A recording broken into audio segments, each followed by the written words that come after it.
Hello guys, for today's video guys, maaga naman akong gumising guys kasi Friday ngayon, laboratory ng ating dialysis warrior.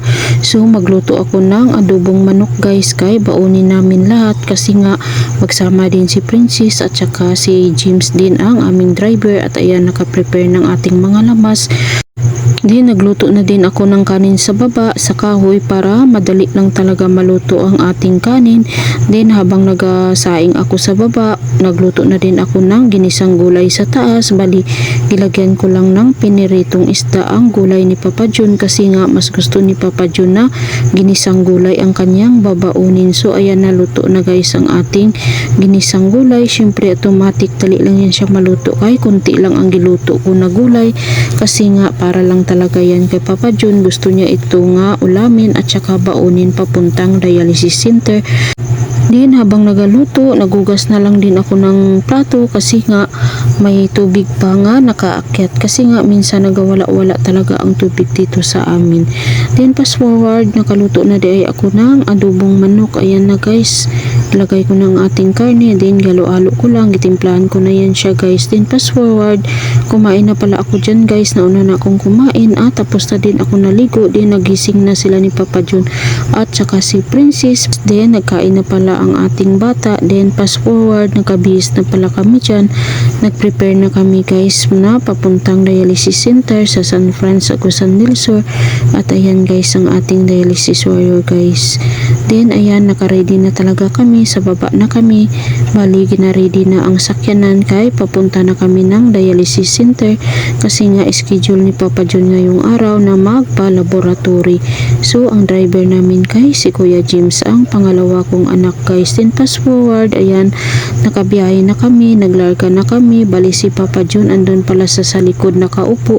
Kami ni Princess sa harap kami. Ayan si Kuya James namin, ang aming driver guys, to the rescue talaga yung anak ko guys kasi nga nag-stop talaga ng pag-aaral ang anak ko guys kasi sabi niya mag-relax daw siya muna, magtrabaho lang daw siya muna para mag-alalay daw siya sa kanyang ama kasi nga nag-dialysis yung kanyang ama guys. Nalungkot talaga ako guys pero wala talaga akong magawa. Sa unahan, nagtubol pala ang aming motor kay natanggal di ay ang kadena, pero pasalamat na lang ako sa Panginoon guys, safety kami, wala talagang nangyari. At ayan, giayos muna ng ating dialysis warrior ang aming motor. Maya-maya ay naayos na din kaya naglarga na naman kami ulit. Buti na lang, pasalamat kami sa Panginoon kasi nga binigyan niya kami ng magandang panahon, wala talaga nag-ulan.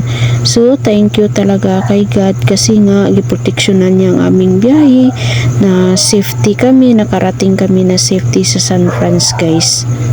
Nakasama ang aming bata kasi nga timing na nag-leave si teacher niya kaya ayan nakasama ang bata.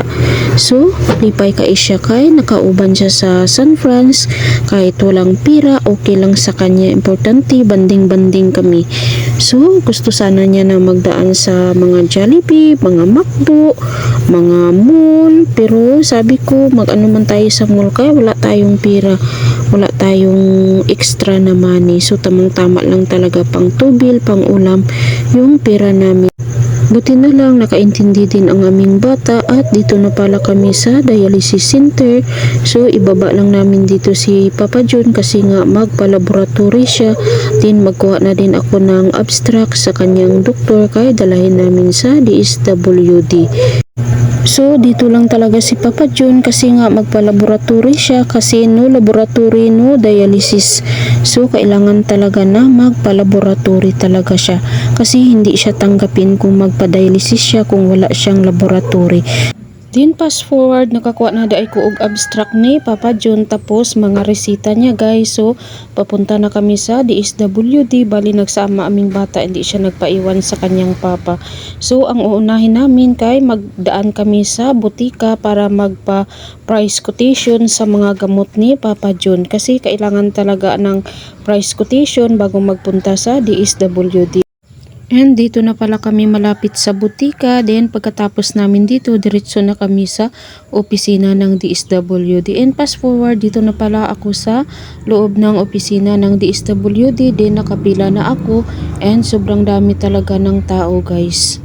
Sa sobrang dami ng tao, naabutan talaga ako ng lunch break kaya lumabas lang muna ako, nagpunta ako sa motor namin kay magpaniod to muna kami guys. At ayan ang ating dialysis warrior, pinasundo ko siya kay Kuya James dun sa dialysis center kasi tapos na siya nakunan ng kanyang laboratory. So kaya dito na kami nagkain sa aming motor guys. Kain tayo, thank you Lord sa blessing sa pagkain. And fast forward, tapos na pala ang aking transaction dyan. Then, pauwi na kami ng Bunawan, Agusan del Sur. Then, merienda tayo. Kain tayo ng suman. Nakabili sila ni Papa Jun kasi may naglako-lako ng suman. Then, tapos na pala kami dyan nagkuha ng mga gamot. So, pauwi na talaga kami. Kaya, thank you Lord dahil tapos na talaga ang aming transaction. Kaya, dito na lang muna for today's video. Bye-bye. God bless. Salamat sa panunood. Follow and share na rin para sa ating dialysis warrior. Malaking tulong ito sa amin. Thank you kaayo.